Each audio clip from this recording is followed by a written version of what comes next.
ሰው የሆነ ሁሉ የእግዚአብሔር መቅደስ አይደለም ህንጻ እግዚአብሔር ነው ህንጻ እግዚአብሔር ነው የእግዚአብሔር ማደሪያ በላ ስጋዬ ወሰቴ ደሜ አነ ይሄሉ ምስሌው ወእቱ ይሄሉ ምስሌ እኔ ከሱ ጋር እኖራለሁ እርሱም ከኔ ጋር ይኖራል ተብሎ የተነገረለት ስጋውን የበላ ደሙን የጠጣ ስለሆነ ስጋው ደሙ የሌለው ጥምቀት የሌለው ሰው የእግዚአብሔር መቅደስ አይደለም አሳስሩ ወአውጽኡ ዘንተ ይህን ከዚህ አስወግዱ አላቸው ይላል ለጊዜው ቤተ መቅደስ ላይ መሸጥ መለወጥ እንደማይገባ መናገር ነው ፍጻሜውና ዋናው ምስጢር ግን የኦሪቱ መስዋዕት በላም በበግ በርግብ ይደረግ ስለነበር ካሁን በኋላ የላም መስዋዕት የርግብ መስዋዕት የበግ መስዋዕት የፍየል መስዋዕት በቤተ መቅደሱ አያስፈልግም ብሎ በቤተ መቅደሱ ውስጥ ከቤተ መቅደሱ ከሊቀ ካህኑ ከአስተዳዳሪው ጀምሮ እስከ ምእመኑ ድረስ ለቤተ መቅደስ የሚመጥን አገልግሎት ማገልገል መቻል አለበት ማርባእቱ አፍላጋት እንተ ትሰቀይትም ተለለ ጽባሁ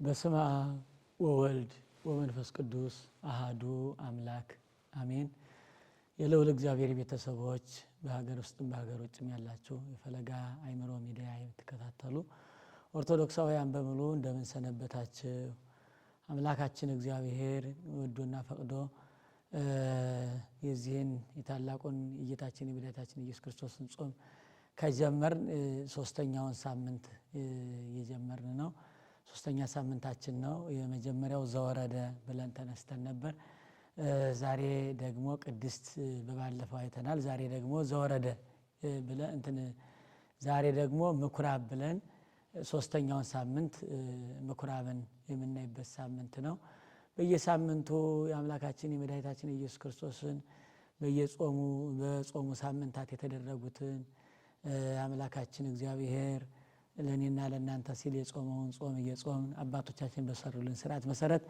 እግዚአብሔርን ቃል እየተማማርን እንዲሁ ጾሙን እናሳልፋለን እንዲህ የረዳን የወደደን የፈቀደልን አባታችን እግዚአብሔር የተመሰገነ ይሁን ዛሬ ሶስተኛው ሳምንት ነው ምኩራብ ይባላል ሶስተኛው ሳምንት ምኩራብ ይባላል ያው መግቢያው ላይ እንዳወራ ነው እያንዳንዱ ይሄን ጾም ልዩ የሚያደርጉት እያንዳንዱ ሳምንታት የራሳቸው የሆነ ስያሜ ያላቸው የራሳቸው የሆነ መገለጫ ባህሪያት አላቸው በየሳምንቱ የሚደረሰው ስብሐተ እግዚአብሔር ለየት ያለ ነው ሊቃውንት አባቶቻችን በየቤተ ክርስቲያኑ ሆነው የሚያገለግሉበትና ምእመናንን የሚያስተምሩበት ልዩ ልዩ የሆነ ጣዕመ ዜማ ያለው ምስጢር ያለው አለና ከዚያ ሁሉ አንዱ ሶስተኛው እሁድ ከስምንቱ ሰንበታት ሶስተኛው እሁድ ምኩራብ ነው ምኩራብ እንግዲህ ቃሉ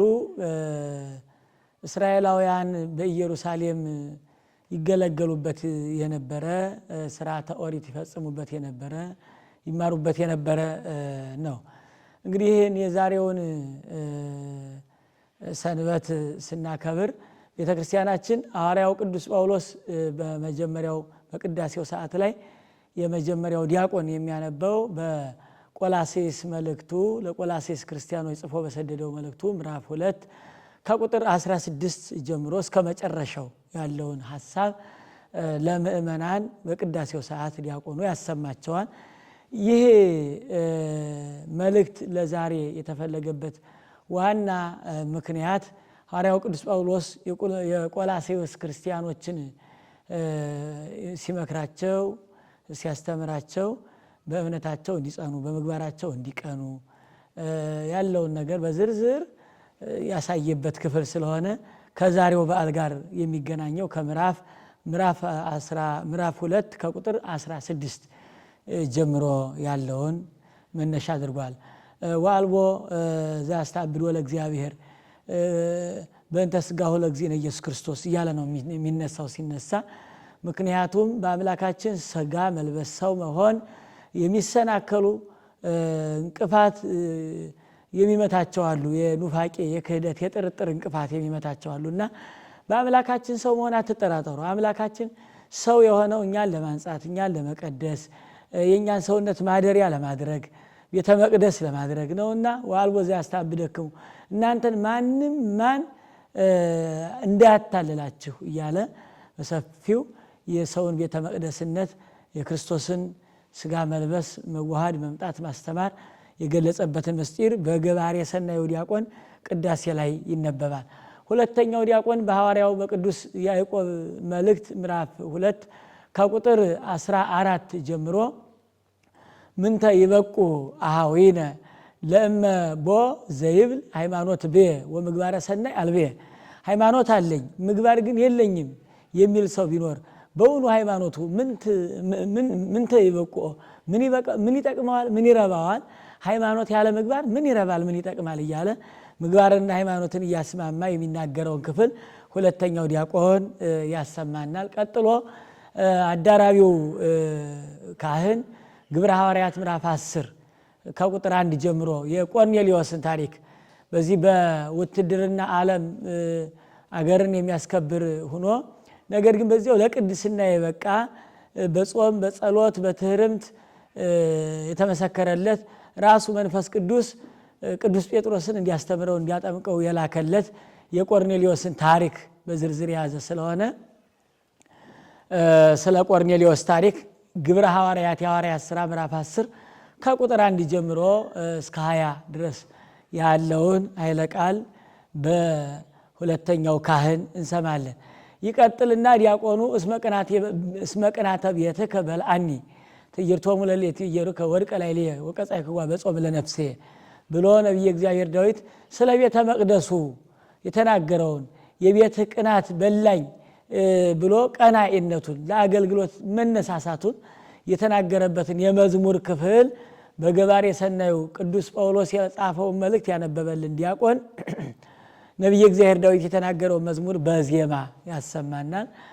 እንግዲህ ከብሉያትም ከሐዲሳትም አባቶቻችንን ከሁሉም ቅመምናትና ቤተክርስቲያን የብሉይ ኪዳንም በሐዲስ ኪዳንም በብሉይ ኪዳንም የነበሩ ብሉያት በሐዲስ ኪዳንም ያሉ የሐዲሳት የሐዋርያትና የነቢያት ህብረት ናትና ከነቢያቱም ከሐዋርያትም እያነሳሱ አባቶቻችን ቤተክርስቲያን እንድትገለገል እኛም እንድንማር አድርገዋል። ከዚያ በዕለቱ የሚነበበው ወንጌል የዮሐንስ ወንጌል ምዕራፍ 2 ከቁጥር 15 ጀምሮ ያለውን ኃይለ ቃል ወበኦ ምኩራብ ይላል። ወርኤ አልህምተ ወአባጋ ወአርጋበ ወመወልጣነ እንዘ ይሰይጡ ይሳየጡ በቤተ መቅደስ ውስጥ ወደ ምኩራቡ በገባ ጊዜ ሊቃናት አይሁድ ላም ርግብ በጎችን እየሸጡ እየለወጡ በምኩራቡ በአዳራሹ ነበሩ ነው የሚለው። እንግዲህ ይህ ኃይለ ቃል መነሻ አድርጎ ቅዱስ ያሬድ ደግሞ ይህንኑ ወንጌሉን በዜማ በድጓው ያመሰገነበት ክፍል ነው። የዮሐንስ ወንጌል ምዕራፍ 2 ከቁጥር 15 ጀምሮ ያለውን ኃይለ ቃል በድርሰቱ በዜማው በተገለጸለት ምስጢር አመስግኗልና አባቶቻችን ደግሞ በማህሌቱ እሱን ሲያመሰግኑ ያድራሉ። ቦአ ኢየሱስ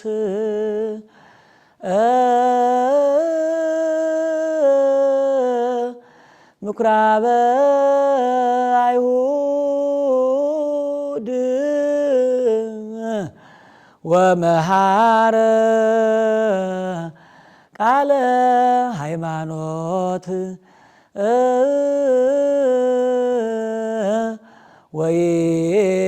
ወይቤሎሙ ምጽዋተ አበድር መስዋዕት አነ ውእቱ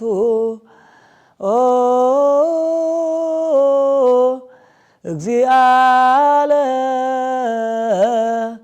ሰንበት ወአቡሃ ለምህረት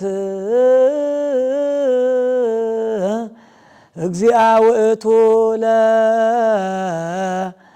ለሰንበት ወልደ እጓለ እመሕያው የተግበሮ ቤተ አቡየ ቤተ ምስያጥ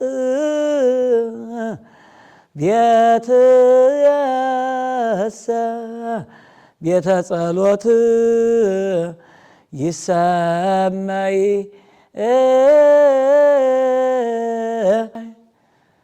እያለ ቅዱስ ያሬድ አመስግኖበታል ማለት ነው። የቅዱስ ዮሐንስን ወንጌል መነሻ አድርጎ ይህንን አባቶቻችን በማህሌቱ ሲያመሰግኑበት ሲገለገሉበት ያድራሉ። እንግዲህ የመልእክቱም የዳዊቱ የትንቢቱም የወንጌሉም የቅዱስ ያሬድም ድርሰት በዋናነት ሲታሰብ ምንድነው ከተባለ ምእመናንን ከኃጢአት ወደ ጽድቅ፣ ከሐሳር ወደ ክብር፣ ከሞት ወደ ሕይወት፣ ከሲኦል ወደ ገነት መመለስ ነው ዓላማው። ውድ ኦርቶዶክሳውያን በዚህች ዕለት እንግዲህ ቅድስት ቤተክርስቲያናችን ሊቃውንተ ቤተክርስቲያን በቅዳሴውም በማህሌቱም የሚገለገሉበትና የሚያገለግሉበት ዜማ የኔንና የእናንተን ሕይወት ለማስተማር ለመምከር ስለሆነ ሁላችንም ምንችል መተን ማደር፣ ማንችል ቀደም ብለን መተን ማስቀደስ፣ ለቅዳሴ እንኳን መድረስ ማንችልበት አጋጣሚ ካለ ጠዋት መተን በትምህርቱ መሳተፍ ይህ ክርስቲያናዊ ግዴታችን ነው። በዕለተ ሰንበት የቤተ ክርስቲያን ደጅ ሳይረግጡ መዋል ተገቢ ስላልሆነ ሁላችንም ወደ ቤተ ክርስቲያን መገስገስ ያስፈልጋል። እንግዲህ ጠቅላላ መልእክቱን ስንመለከተው ምንድነው በዚህ ውስጥ ያለው ስንል ጌታችን መድኃኒታችን ኢየሱስ ክርስቶስ በመዋዕለ ሥጋዌው ሲያስተምር ሳለ በምኩራባቸው እየገባ ያስተምራቸው ነበር። ምኩራብ ከትልቁ ቤተ መቅደስ ሳይሄዱ በየአካባቢያቸው በሚቀርባቸው ኦሪት ዘዳግም እየተነበበላቸው ትምህርት እየተሰጣቸው ጸሎት የሚያቀርቡበት ቦታ ነው። በትልልቁ በዓል ወደ ቤተ መቅደሱ ኢየሩሳሌም ነው ያለው፣ ወደ ኢየሩሳሌም ይዘልቃሉ። ነገር ግን በየምኩራባቸው ሆነው ደግሞ ይጸልያሉ፣ ይማራሉ፣ ሥርዓተ ኦሪትን ይፈጽማሉ። ከዚህ አንጻር ጌታችን ሕዝቡ ባለበት የመጣው የሰው ልጅ ለማዳን ነውና ሕዝቡ ባለበት ሁሉ እየገባ ያስተምራቸው ይመክራቸው ነበር። ሊያስተምራቸው ሲሄድ ነው የሚለው እንግዲህ ዮሐንስ በወንጌሉ ጽፎ እንዳስቀመጠልን በአንዱ ምኩራብ ሊያስተምራቸው ሊመክራቸው ሲሄድ በምኩራቡ ያሉ የምኩራቡ አገልጋይ ሊቃናቱ ምንድነው እያደረጉ ያገኘው? በምኩራቡ ውስጥ የሚሸጥ የሚለወጥ የገበያ ስራ እየሰሩበት አገኘ ነው የሚለው። የሚሸጡ የሚለወጡ ይዘውም የተገኙት ላሙን፣ በጉን፣ ርግቡን ይዘዋል። እንደገና ደግሞ ምእመናን ብር ይዘው ሲመጡ በወርቅ ይለውጣሉ። ወመወልጣነ ብሎ የሚያነሳቸው እነዚያን ነው። ወርቅ ይዘው ሲመጡ በብር፣ ብር ይዘው ሲመጡ በወርቅ ይለውጣሉ። ከብት ይዘው ሲመጡ ለቤተ መቅደስ ለስለት የገባውን አንተ ያመጣው የከሳ ነው፣ ስለዚህ እዚህ ያለው ነው ለመስዋዕት የሚሆነው።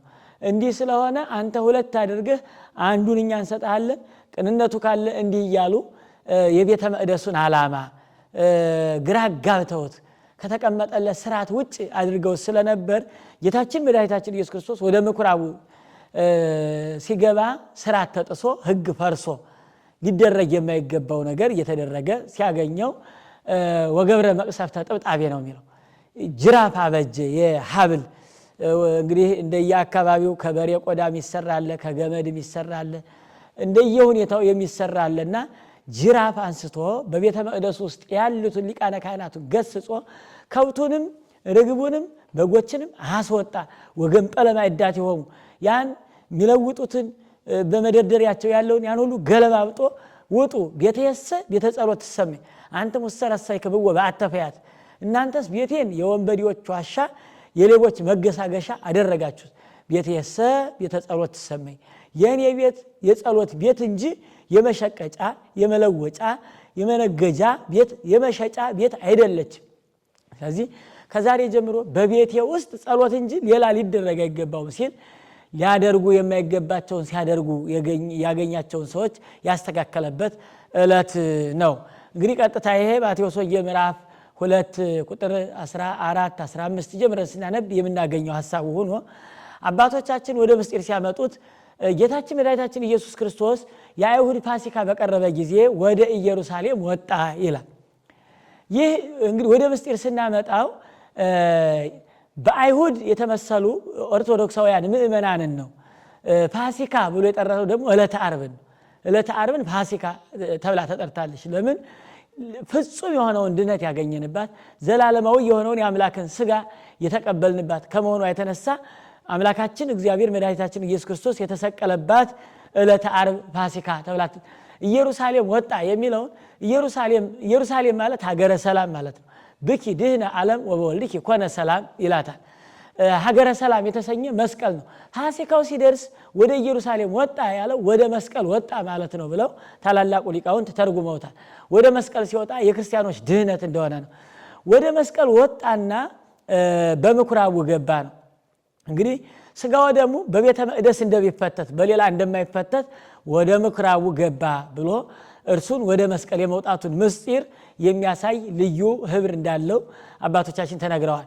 እንግዲህ ዕለተ ዓርብ ቤተክርስቲያን የተሰራችባት ዕለተ ቤተክርስቲያን የተወለደችባት ናት። በዕለተ ዓርብ በመስቀል ላይ የተመሰረተች ናት። በደሙ ፈሳሽነት የከበረች በነጠብጣብ በደሙ የተመሰረተች በሚቀደው ደሙ በሚቆረሰው ሥጋው የከበረች ናትና ምእመናን ዕለተ ዓርብን ከምኩራቡ ጋር አገናኝተው ተርከዋል ተናግረዋል። ታዲያ ወደ ምኩራቡ ሲገባ መድኃኒታችን ኢየሱስ ክርስቶስ ወደ ምኩራቡ ሲገባ የሚሸጡ የሚለወጡ አገኘ ነው የሚለው። የሚሸጡ የሚለወጡ የሚሸጡ የሚነግዱ አገኘ። አሰስሉ ወአውጽኡ ዘንተ ይህን ከዚህ አስወግዱ አላቸው ይላል። ለጊዜው ቤተ መቅደስ ላይ መሸጥ መለወጥ እንደማይገባ መናገር ነው።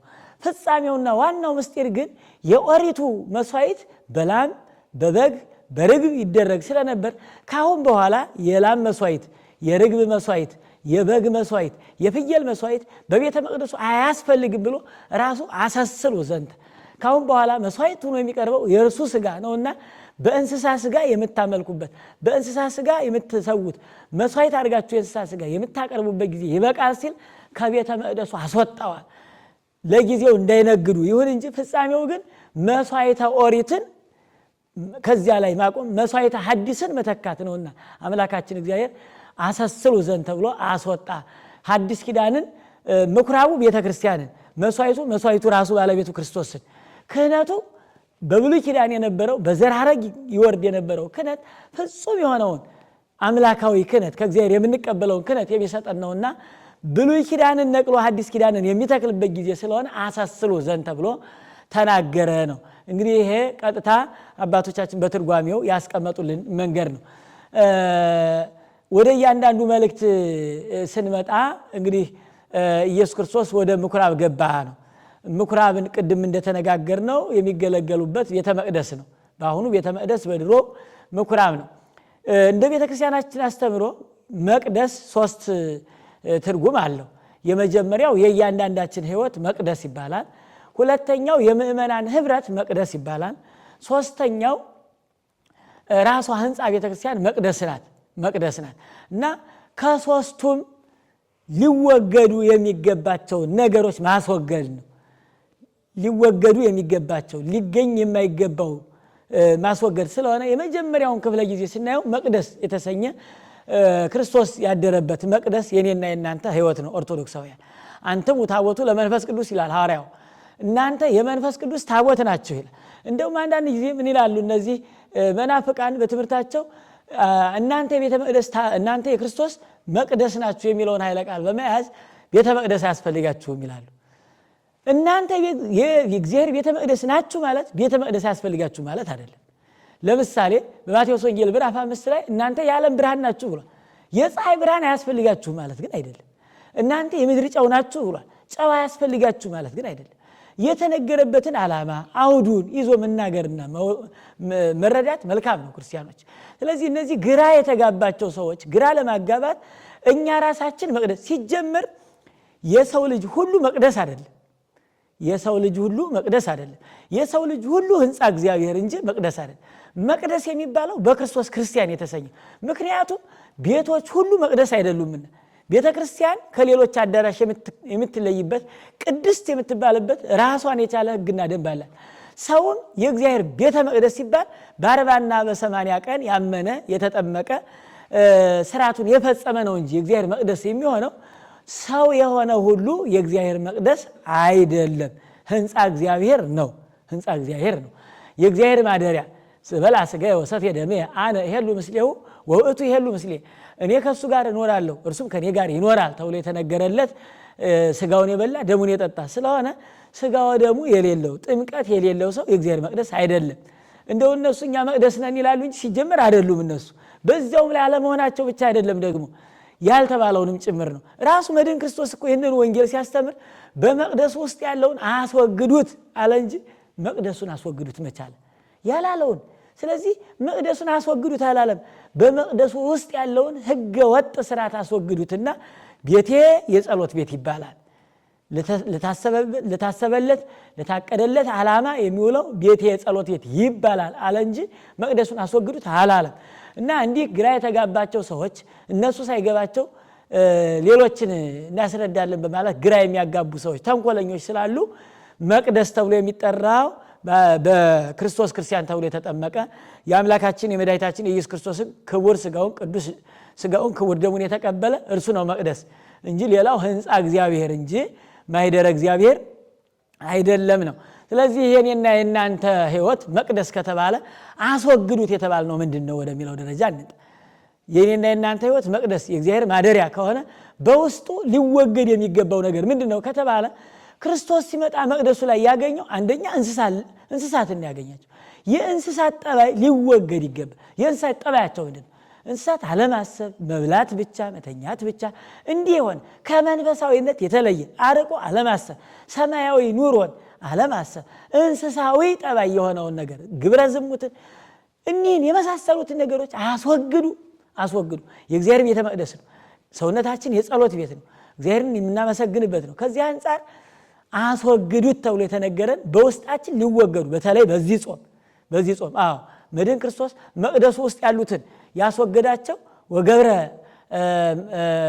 ጥብጣቤ መቅሰፍተ ጥብጣቤ ወገብረ መቅሰፍተ ጥብጣቤ እንደተባለው ጅራፍ አበጅቶ በእኛ ውስጥ ያሉትን ሸቀጦች በእኛ ውስጥ ያሉትን የንግድ ኮተቶች የእንስሳት ጠባዮች የምናስወግድባቸው ጅራፍ የተሰኘው መቼስ ገበሬ ጅራፍ የሚይዘው በሬ ለመጉዳት አይደለም። በሬው እንዲነቃ እንዲበረታ ለታሰበለት ዓላማ እንዲውል የኔና የናንተ ሕይወት እንዲጠነክር በመንፈሳዊ ሕይወቱ እንዲጓዝ መሰረታዊ የሚያበረታቱን ዋና ጉዳዮች ምንድናቸው ከተባለ ጾም፣ ጸሎት፣ ሰጊድ፣ ምጽዋት እኒህን የመሳሰሉት ነገሮች እንድንነቃ በመንፈሳዊ ሕይወታችን እንድንነቃ ንቁ ነው እንዲባል ኃይለ አጋንንትን ድል መንሳት እንድንችል የሚያደርጉን የኔና የናንተ ሕይወት በውስጣችን ያለ ነው። እንግዲህ ወደ እያንዳንዳችን ልቡና ተመልሰን ምንድነው በእኔ ልቡና ውስጥ ነጋዴ ሆኖ የሚሸቅጥብኝ የኃጢአትን ኮተት አስገብቶ ከእግዚአብሔር ቅድስና ለተፈጠርኩበት ዓላማ እንዳልሆን ከቤተ ክርስቲያን ህብረት እንድለይ እንደ አባቶቼ እንዳልሆን ሊያደርገኝ የሚችለው እንደ ነጋዴ ያገኘውን ኮተት የሚያስገባብኝ ምንድነው ብሎ ራስን ማጥናት ነው፣ ለቤተ መቅደስነት ማዋል። ስለዚህ አሰስሉ ዘንተ ተብሎ የተነገረው በእያንዳንዳችን ሕይወት ውስጥ ያለውን ክፉ ጠባይ ለክርስትናችን የማይመች ለሕይወታችን የማይሆን ለሃይማኖታችን የማይሆነውን ነገር አሰስሉ ዘንተ ተብለናል። ልናስወግዳቸው የሚገቡ ነገሮች አሉ። በተለይ በዚህ ጾም ክፉ ነገርን፣ ቂምን፣ በቀልን፣ ክፋትን፣ ተንኮልን፣ ስስትን፣ ምቀኝነትን፣ አድመኝነትን፣ ዘረኝነትን የመሳሰሉት ነገሮች እነዚህ የእንስሳ ጠባይ እነዚህን ሁሉ ማስወገድ ይገባናልና ከቤቴ አስወጡ፣ ቤቴ የጸሎት ቤት ነው ተብሎ ኦርቶዶክሳውያን በዚህ በጾም ሰዓት አብዝቶ መጸለይ ያስፈልጋል። ወደ ጸሎት መትጋት ያስፈልጋል። እግዚአብሔርን ማመስገን ያስፈልጋል። እግዚአብሔርን መለመን ያስፈልጋል። ስለዚህ አንደኛውና ዋነኛው የኔና የናንተ ሕይወት ነው መቅደስ የተባለው። ሁለተኛው መቅደስ ህብረቷ የምእመናን ህብረት መቅደስ ነው። የምእመናን ህብረት አንድ ቤተ ክርስቲያን ነው። ይህን ቤተ ክርስቲያን ታዲያ ምንድነው ከተባለ በዚህ ሐዋርያው ቅዱስ ጳውሎስ በገላትያ መልእክቱ ምዕራፍ 5 ላይ እርስ በርሳችሁ የምትነካከሱ እርስ በርሳችሁ የምትበላሉ ከሆናችሁ እርስ በርሳችሁ ትጠፋፋላችሁ። ስለዚህ በቤተ መቅደስ ውስጥ መገፋፋት፣ አለመደማመጥ፣ አለመወያየት፣ አለመከባበር እንደውም ኦርቶዶክሳውያን እንደው ይሄን የመቀመጫ ነው ይሄም አለመገፋፋት። ስለዚህ ህብረቷ ሊለያያት የሚገባውን እየለያያት ያለውን እሱን አስወግዱት። ከቤቴ በህብረት በአንድነት ከምመሰገንበት በማህበር ባረክው ለእግዚአብሔር ተብሎ እንደተነገረ በአንድነት እግዚአብሔርን ከምናመሰግንበት እንዳንገናኝ በሰፈር በመንደር አካባቢ በተለያየ መንገድ እኛን የሚለያዩንን እርሱን አስወግዱት ይላል። ልናስወግድ ያስፈልጋል። አንዱ አንዱን የሚጠላበት አንዱ አንዱን የሚገፋበት ዘመን ላይ ነው ያለነው ክርስቲያኖች። አንዱ አንዱን የሚያሰድድበት ጊዜ ላይ ነው ያለነው። የእግዚአብሔር ጅራፍ ሳይመጣ ይህንን መለያየት ማቆም ያስፈልጋል። ይህንን መገፋፋት መተው ያስፈልጋል እና ሁለተኛው ቤተ መቅደስ ቤተ ክርስቲያን የተሰኘ የክርስቲያኖች ህብረት ነው። የክርስቲያኖች ህብረት ነው። በህብረታችን ከመላእክት ጋር በገነት ካሉት ጋር በብሔረ ብፁዓን ካሉት ጋር በብሔረ ሕያዋን ካሉት ጋር በገዳም ካሉት ስውራን ቅዱሳን ጋር በዚህ ዓለም ያሉ ንዑሳን አብያን ካህናት ምእመናን ሳንን እዚህ ሁሉ ማህበር የምንገለገልንና ከህብረቷ የምትለየን ነገር እንዳትኖር አሰስሉ ዘንተ ይሄ ብቸኝነትን ግላዊነትን የተለያዩ ነገሮችን ህብረትን የሚጠላ አንድነታችንን የሚያሰናክለው እርሱን አስወግዱ ተብለናል እና በህብረታችን ውስጥ መለያየት መከፋፈል አለመደማመጥ አለመግባባት እንዳይኖር አምላካችን እግዚአብሔር ይጠብቀን። ሶስተኛው ቤተ መቅደስ ህንጻ ቤተ መቅደስ ነው። እንግዲህ ወደ መቅደስ ገባ ሲባል እቺ የምንገለገልባት ቤተ መቅደስ ናት። እቺ ቤተ መቅደስ ያያችኋት እንደ ኦርቶዶክሳውያን እንግዲህ ከውጭም ከውስጥም ሊወገዱ የሚገባቸው በርካታ ነገሮች አሉ። በጣም እየነገዱባት እንደተሰኘ እንደው ይሄን የቢዝነሱን የንግዱን ያየን እንደው አንዳንድ አብያተ ክርስቲያናት ጠቅላላ መነገጃ ሆነዋል። እንደውም ሊነገዱ የማይገባቸው ነገሮች ሁሉ የምእመናንን ስነ ልቡና ወንጌል እንዳይሰሙ ቅዳሴ እንዳያስቀድሱ ሞንተር ወይዘው እንደውም አንዳንድ የሚያጭበረብሩ ነጋዴዎች እዚህ ቤተክርስቲያን አካባቢ የሚገዛ ለበረከት ነው እያሉም ደግሞ ለማግባባት የሚጥሩ ተንኮለኞች አሉ። ኦርቶዶክሳውያን ወደ ቤተክርስቲያን ሲመጡ ዕጣኑን ቋጥረው ግብሩን ሰፍረው ከዚያም ደግሞ ለነዳያን የሚሆነውን ብጻትና ምጽዋት ይዘው እንጂ ለቤት የሚሆን ኮተት ለመግዛት መምጣት አይገባምና ዙሪያውን በመንተርቦ ልብ የሚሰቅሉ አንዳንዶቹ ደግሞ እንደው የሰባቱ ሊቃነ መላእክት ድርሳን ነው ይያሉ እኔ ገጥሞኛ ቃል ውስጡን ፈትቼ ሳይው ካርቶን አሽገው የሚሸጡ የነጋዴዎች በረት ሆናለች። ቅጥ ያጣ ታው ባይ የጠፋበት እስከሚሆን ድረስ አንዳንዶቹ ከቤተክርስቲያኒቱ መሰረታዊ ያስተምሩ ዓላማም ጋር የሚጻረር የውዳ መንፈስ የምናምን የመዳብ የተሰራ እንዲህ በማለት ግራ የሚያጋቡ አንደኛ ድምጹ ይረብሻቸዋል። በሁለተኛ ደረጃ የሚናገሩት ሐሳቡ ከቤተክርስቲያኒቱ ሐሳብ ጋር የተለያየ ነው።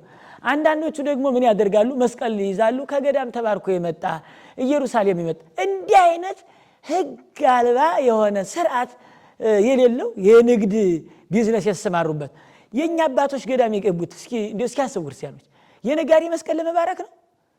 እስኪ አስቡ። ቆም ብሎ ማሰብ ያስፈልጋል። የነጋዴ አይሉም ሲጀመር የነጋዴ ዕቃ ባርከው ሽጥ የሚሉ አባቶች የሉንም። ይሄ ስህተት ነው። ባለቤቱ ነን ሁላችንም አሰስሉ ዘንተ እንዲህ አይነቱን ሐሳብ ማስወገድ ያስፈልጋል። ሁለት መሰረታዊ ችግር አለ። አንደኛ በገዳም ያሉ አባቶቻችን ስም ማጥፋት ነው። ያለ ስራቸው ያለ ዓላማቸው የነጋዴ ቁሳቁስ ለመባረክ አይደለም ገዳም የገቡት አባቶቻችን። በሁለተኛ ደረጃ ምእመናኑ መስቀል ገዝተው ሲያስሩ ከገዳም የመጣ እንጂ ከሌላ ቦታ የመጣ አላስርም ወደ ማለት ደረጃ ያ ማለት ምንድነው የሚያስከትለው? አምላካችን መድኃኒታችን ኢየሱስ ክርስቶስ የተሰቀለበትን መስቀል በቦታና በሰፈር ከዚህ ገዳም የመጣ ወደ ማለት ደረጃ ወስደዋል። አምላካችን እግዚአብሔር የተሰቀለበት መስቀል ነው። መስቀል ኃይልነ መስቀል ጽንዕነ መስቀል ቤዛነ የሚለውን ዓላማ ትተው ወደ ቦታ መስቀሉ መጣበት ወደ ተባለው ቦታ ሐሳብ የመውሰድ ነገር አለውና ይህ ህገ ወጥ ንግድ ነው። ቤተክርስቲያኒቱ ማትፈቅደው የማይገባ ከዚያም አልፎ ተርፎ እንደ ቅባ ሜሮን ቅባ ቅዱስ በማለት የማጭበርበር ስራዎች ከኢየሩሳሌም የመጣ ከዚህ የመጣ እኛ መስቀል የምናስረው ክርስቲያኖች ከዚያ ስለመጣ ከዚህ ስለመጣ አይደለም። አምላካችን እግዚአብሔር ተሰቅሎ ዲያብሎስን ያሳፈረበት ኃይለ አጋንንት ድል የተነሳበት ረድኤት ጽን በረከት የምናገኝበት ስለሆነ እንጂ ከዚህ ቦታ የተቀረጸ ነው ከዚያ ቦታ የተቀረጸ ነው በማለት አይደለም። በዚያውም ላይ ምእመናንን ያወዛግባል። አስባርከው እንዳያስሩት ተባርኮ የመጣ ነው ይሏቸዋል። ይህ ሆን ተብሎ ነጋዴዎች ለመብላት ያዘጋጁት የአባቶቻችን ስም ለማጥፋት የተጠቀሙት ስለሆነ በየቦታው በየአካባቢው እንደው ሽንኩርትም ይሁን ቄጠማም ይሁን ምንም ይሁን የማይገባ ነገር እየተሸጠባት ስለሆነ ቤተክርስቲያኒቱ አሰስሉ ዘንተ ይህን አስወግዱ። ቤቴ የጸሎት ቤት ናት፣ የነጋዴዎች በረት አይደለች፣ የነጋዴዎች ቦታ አይደለች ተብሎ አሁን የህገ ወጥ ነጋዴዎች መናኸሪያ እየሆነች የመጣችበት በቃ ጠቅላላ ዙሪያዋን ሱቅ መክፈቻ እየሆነች መጣ። ተገቢ አይደለም። በቤተ ክርስቲያን ዙሪያ እንደው ሊቀመጡ እንኳ ካስፈለገ ምእመናን ጧፍ ገዝተው ለቤተ ክርስቲያን ለማብራት ጸሎት ሲያደርጉ ለሚያዩበት ዕጣን ገዝተው ለቤተ ክርስቲያን ለሚያቀርቡት እንደዚህ ንዋየ ቅድሳት ሆነው የሚቀርቡ ነገሮች ቤተ ክርስቲያን ዙሪያ ቢሸጡ መልካም ነው።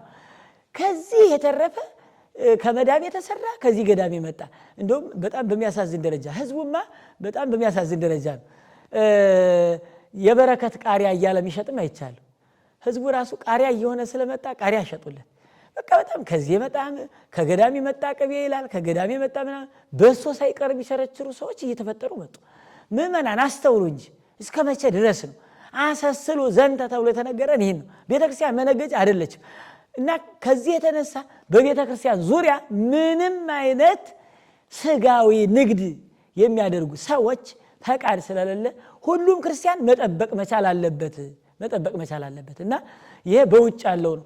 እንግዲህ ወደ ውስጥ የገባን እንደው የሥርዓቱ ጉድለት የእያንዳንዱ ደካማ ህይወት በቤተ መቅደሱ ውስጥ የሚታየው እኒህን የመሳሰሉ በርካታ ነገሮች አሉና ከዚህ አንጻር ቤተ ክርስቲያናችን መጠበቅ ያስፈልጋል። አሰስሉ ዘንተ ይህን አስወግዱ ተብሎ በቤተ መቅደሱ ውስጥ ከቤተ መቅደሱ ከሊቀ ካህኑ ከአስተዳዳሪው ጀምሮ እስከ ምእመኑ ድረስ ለቤተ መቅደስ የሚመጥን አገልግሎት ማገልገል መቻል አለብን። የማይመጥን አገልግሎት ስለምትከፈለው ሳንቲም ብቻ የሚያገለግል እንዲህ የመሳሰሉትን አልፎ ተርፎ ደግሞ ዘይዋንታ አንቀጽ በበር ያልገባ በአሰረ ክህነቱ በተለያየ መንገድ ህጸጽ ያለባቸው ጉድለት ያለባቸው እኒህን የመሳሰሉት ነገሮች በጋራ መጠበቅ ያስፈልጋል።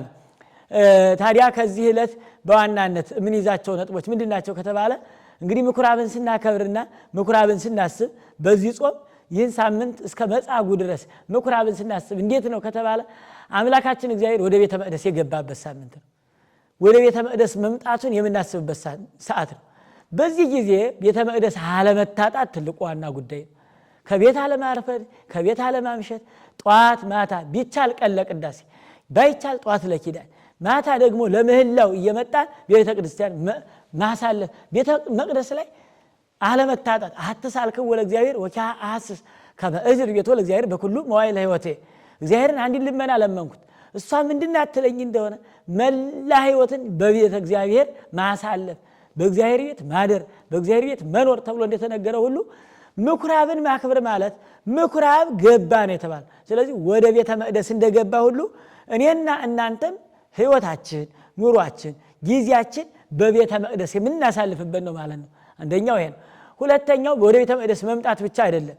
ቅድም እንዳነሳ ነው በቤተ መቅደስ ውስጥ ያሉትን ማጽዳት ያለብን ነገሮች ማጽዳት፣ በአፋም በውስጥም ሊደረጉ የሚገባቸውን ነገሮች ማድረግ፣ ሊጠበቁ የሚገባቸውን ነገሮች መጠበቅ፣ ሊወገዱ የሚገባቸውን አስወግዶ ሊጠበቁ የሚገባቸው መጠበቅ ነው ቤተ መቅደስ መምጣት ማለት እንጂ ቤተ መቅደስ መመላለስ ብቻውን አይደለም። ስርዓቱን እንደ ስርዓት፣ ጸሎቱን እንደ ጸሎት፣ አምልኮቱን እንደ አምልኮት ሊደረግ የሚገባውን ነገር እያደረግን ስንመጣ ለነዳያን የሚገባውን ይዘን በመምጣት ቤተ ክርስቲያናችንን በመጠበቅ ስርዓቷን በማክበር በሚመጣበት ሰዓት በመምጣት ስጋው ደግሞ በመቀበል እንዲህ የሆነ እንደው ነው ቤተ መቅደሱን ያጸዱ መቀመጥ ነው። ስለዚህ በእውኑ ቤተ ክርስቲያናችን ጠብቀን ለአባቶቻችንን የኃይል ጽን የሰጠ አምላካችን እግዚአብሔር ለእኔና ለእናንተ ቤተ ክርስቲያናችን የምንጠብቅበትን ስነ ልቡናና ሞራል አሁንም አቅምና ሞገስ አገኝተን በአፍም በመጻፍም የሚመጡ በውስጥም በአፋም ያሉ ጉድለቶችን ከእያንዳንዳችን ሕይወት ከእያንዳንዳችን ጠባይ ከህብረታችን ከህንፃ ቤተ ክርስቲያኗ ከሁሉም ያለውን ጉድለታችን እያስተካከል አምላካችን እግዚአብሔርን በጾም እየጠየቅን በረከት እንድናገኝ አምላካችን እግዚአብሔር ይርዳን። እንግዲህ የምንለምንበት ነው። ቤተ ክርስቲያን ቤቴ የጸሎት ቤት ነው ስለተባለ ጸሎት የምናደርስበት ቤት ነው። ስለዚህ በጸሎት እውነት ለመናገር በዚህ በማቴዎስ ወንጌል ምዕራፍ 15 ላይ አንዲት ሴት ልጇን ጋኔን አሞባት ወደ ጌታ መጣችና ጌታን ምን ብላ ብትጠይቀው መልካም ነው? የታመመችው ልጇ ናት። እናቲቱ መጣ ጌታ ሆይ እባክህ ልጄን ማርልኝ አይደለም ያለችው፣ እባክህ ማረኝ አለች። አያችሁ፣ እባክህ ማረኝ። ምክንያቱም አሁን እንደምታዩት ናት ሀገራችን ታማለች። እባክህ ማረን ልንለው ያስፈልጋል። ይህ ዝም ብሎ የመጣ አይደለም። በእያንዳንዳችን ክፋት፣ በእያንዳንዳችን ጉድለት፣ በእያንዳንዳችን አለመስተካከል፣ በእያንዳንዳችን የባህሪ ለውጥ የመጣ ነገር ነውና የባህሪያችን መስተካከል የእያንዳንዳችን በጎነት ይሻልና እግዚአብሔር ከዚህ የተነሳ ስለ ሀገራችን ስለ ወገኖቻችን ስለ ራሳችን ህይወት ስለ ቤተ ክርስቲያናችን ወደ ቤተ መቅደሳችን መተን የምንጸልይበት ሳምንት ነውና አምላካችን እግዚአብሔር ይህን ሳምንት ለበረከት ያደርግልን። እንግዲህ ውድ የፈለገ አእምሮ ሚዲያ ተከታታዮች ኦርቶዶክሳውያን በያላችሁበት ናችሁ ይህን ሚዲያ የምትከታተሉ ሳምንት መጻጉዕ ብለን እስከምንገናኝና በሌሎች መርሃ ግብሮች እስከምንገናኝ ድረስ አምላካችን እግዚአብሔር እናንተንም እኛንም ባለንበት ሁሉ በበረከት በረድኤት ይጠብቀን። ያስተማረን የመከረን እግዚአብሔር የተመሰገነ ይሁን። ይቆየን።